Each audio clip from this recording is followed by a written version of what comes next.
Is your truck running rough or burning through gas way faster than usual?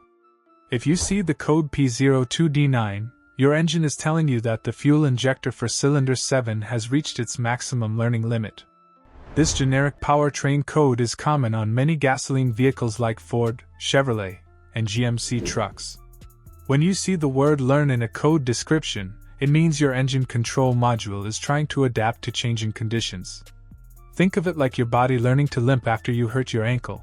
The computer is trying to adjust the fuel spray to compensate for wear or other issues to keep the engine running smooth. However, there is a limit to how much it can adjust. When the computer has to change the fuel mixture for cylinder 7 so much that it hits the max, it sets this code to let you know it can no longer compensate. You will probably notice a rough idle, a decrease in fuel economy, and maybe even a fuel smell or excessive smoke from the exhaust when you are hauling a heavy load.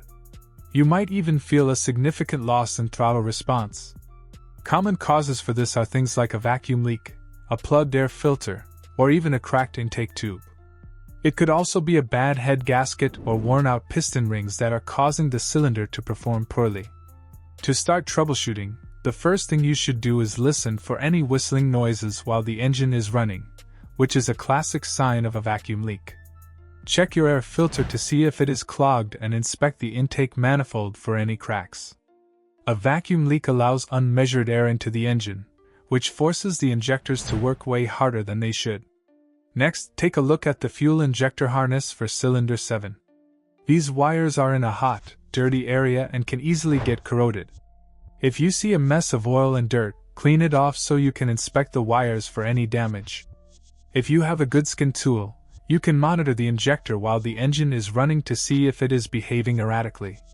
If the injector itself is failing, you might need to replace it, but I do not recommend just throwing parts at it. The brain of your car, the engine control module, also needs to be in good shape.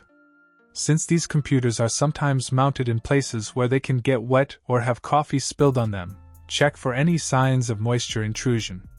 If the basic checks do not solve the misfire and the learning limit issue, you should take it to a professional. Diagnosing internal engine wear or computer faults can be very tedious, and a pro will have the right tools to tell you if you need a simple gasket or a major engine repair.